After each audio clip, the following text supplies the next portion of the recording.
सिर्फ और सिर्फ ये कहा है इस हालात को देख करके कि अब क्या होगा तेरा कालिया, और कुछ नहीं कहा है। क्या मैंने कहा है? अब क्या होगा तेरा कालिया। दूसरी बार मैंने कहा कि अब तुम लोगों का नंबर खत्म, हमारा नंबर शुरू। तुम्हारा नंबर खत्म इसलिए कि तुमने इलाके को खत्म कर दिया है। अब हम इलाके को खत्म होने नहीं देंगे। अख्तरुल ईमान साहब की क़यादत में, बैरिस्टर असदुद्दीन ओवैसी साहब की क़यादत और सरपरस्ती में अब हम अमौर विधानसभा को, सीमांचल को, पूरे बिहार को बचाने का काम करेंगे। मजलिस इत्तेहादुल मुस्लिमीन की जानिब से ख़ास तौर से प्रदेश अध्यक्ष और अमौर विधानसभा के प्रत्याशी जनाब मोहतरम अख्तरुल ईमान साहब की जानिब से आप तमामी हजरात को हृदय की अथाह गहराई से मुबारकबाद पेश करता हूँ।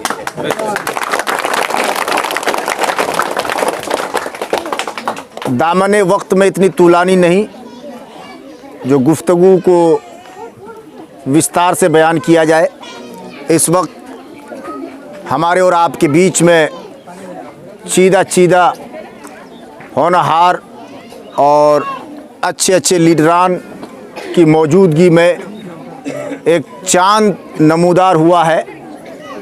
इन लीडरान में दाएं बाजू में बैठे हुए हमारे हज़रत मौलाना शमीम अख्तर नदवी साहब, हमारे जनाब हाजी खलील साहब और जवां दिल जवां शाल जनाब मशारिब इरफानी साहब, हमारे परिषद शमशाद साहब, मौलाना साहब, बहुत सारे लोग हैं। किस किस का नाम लूँ, किस किस को छोड़ दूँ। जो ज़र्रा जिस जगह है वहीं आफताब है। मैं अपनी बात शुरू कर, मौलाना रफ़ीक साहब आप बहुत दूर में बैठे हैं जी। मैं अपनी बात शुरू करूँ, चंद मिनट की बात है। न जाने कौन सा जज्बा है मर के देखते हैं, न जाने कौन सा जज्बा है मर के देखते हैं। पतंगे शम्मा की लौ से गुजर के देखते हैं। सुना है शहद टपकता है इनकी बातों से, तो आइए ज़रा बात करके देखते हैं। सुना है शहद टपकता है इनकी बातों से, तो आइए ज़रा बात करके देखते हैं। शकील भाई, मास्टर शफी मंजर साहब, सरगोशी चल रही है और सरगोशी न करके बल्कि इस वक्त अगर आप हमारी तरफ तवज्जो फरमा लें, मैं अपनी माँओं और बहनों से नहायत अदब के साथ गुजारिश करूँगा कि आप लोग भी चुप रहें, वरना अमेरिका से एक डॉक्टर आया, बोला मैं हर चीज़ का इलाज लेके आया हूँ। उस डॉक्टर से कहा एक इलाज दे दीजिए, बोला क्या? चंद औरतें एक जगह जमा हो और वो चुप रहें। डॉक्टर ने हाथ जोड़ के कहा इसका इलाज मेरे पास नहीं है। समझ रहे कि नहीं जी? तो आप लोग चुप रहिए, चंद बातें आप लोगों से भी खिताब करना है। मेरे बुजुर्गों, दोस्तों, इस वक्त हम लोग जिस हालात से गुज़र रहे हैं, अगर उसको बयां किया जाए तो रातें ख़त्म हो सकती हैं, दिन ख़त्म हो सकते हैं, मगर इस हालात को मुकम्मल तौर से बयां नहीं किया जा सकता है। मेरे प्यारे, दो बातें मैं आप तक पहुंचाऊं, उसके बाद फिर सदर ज़ीवकार, सदर बिहार, बिहार की शान, हमारे और आपके लिए एक बहुत बड़ा अनमोल तोहफ़ा जनाब मोहतरम अख्तरुल ईमान साहब, उनसे आपको खिताब समात करना है।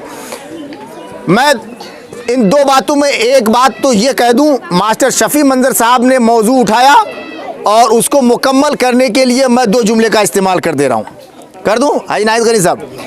यहाँ बाहरी और विदेशी का नंबर चल रहा था, है ना?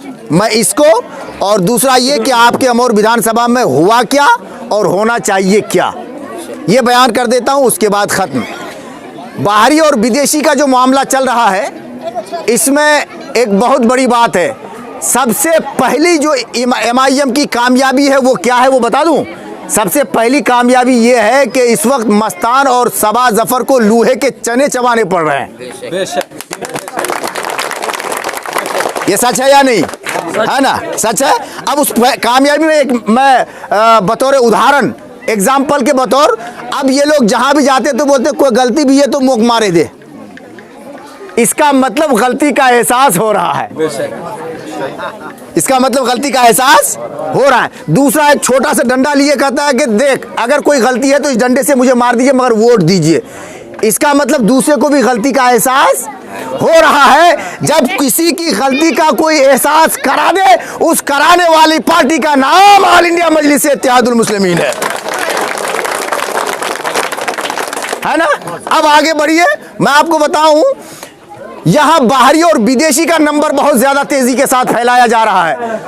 कल से एक वीडियो वायरल हो रहा है इंडिया टीवी में, दिन में 13 बार, 24 घंटे में 13 बार इंडिया टीवी में। उसमें हेडिंग में क्या दिया है, हिंदुस्तान में MIM के 4 खूंखार मौलाना। कितने? 4। और वो खूंखार में 3 तो हैदराबाद का है, एक आपका गुलाम रब्बानी है इंडिया टीवी में कल से। बहुत जोरों शोर से चल रहा है। एक इस गुलाम रब्बानी का नाम है, और मैंने उसमें कहा क्या है, मैंने सिर्फ और सिर्फ ये कहा है इस हालात को देख करके कि अब क्या होगा तेरा कालिया, और कुछ नहीं कहा है। क्या मैंने कहा है? अब क्या होगा तेरा कालिया। दूसरी बार मैंने कहा कि अब तुम लोगों का नंबर खत्म, हमारा नंबर शुरू। तुम्हारा नंबर खत्म इसलिए कि तुमने इलाके को खत्म कर दिया है। अब हम इलाके को खत्म होने नहीं देंगे। अख्तरुल ईमान साहब की क़यादत में, बैरिस्टर असदुद्दीन ओवैसी साहब की क़यादत और सरपरस्ती में अब हम अमौर विधानसभा को, सीमांचल को, पूरे बिहार को बचाने का काम करेंगे। 35 सालों तक जो बेशुमार बच्चे माँ के पेट में बिलखते हुए फरिश्ते मर गए हैं, उसका भी कातिल यहाँ का नुमाइंदा है। इसका जवाब कल क़यामत के मैदान में उसको देना पड़ेगा। और जो लोग इसका साथ दे रहे हैं वो भी तैयार रहें कि जिन नाअहलों को साथ देकर उन्होंने सीधे साधे आवाम को गुमराह किया और लोगों को तरक्की से महरूम रखा, चूंकि जालिम को साथ देने वालों का भी हश्र जालिम के साथ होगा। मैं किसी शख्स को जालिम नहीं कहता, बल्कि मैं कहता हूं कि जो अमल है इंसाफ और नाइंसाफी का, ये जो इलेक्शन है, इलेक्शन अदल का मामला है। ये शहादत की उंगली आप दाबेंगे, 5, 7, 10, 11 होगा, उसमें गवाही देंगे कि इसमें सबसे अच्छा है, तो आपको तय करना पड़ेगा कि गवाही दीजिए। आप बेटी का रिश्ता तय करते हैं, तहकीक करते हैं कि नहीं करते हैं? लड़का कैसा, लड़की कैसी, खानदान कैसा, तब ना बेटा बेटी का रिश्ता करते हैं। क्यों तय करते हैं? ये तहकीक क्यों करते हैं? एक लड़का आवारा होगा, एक बेटी की जिंदगी बर्बाद होगी।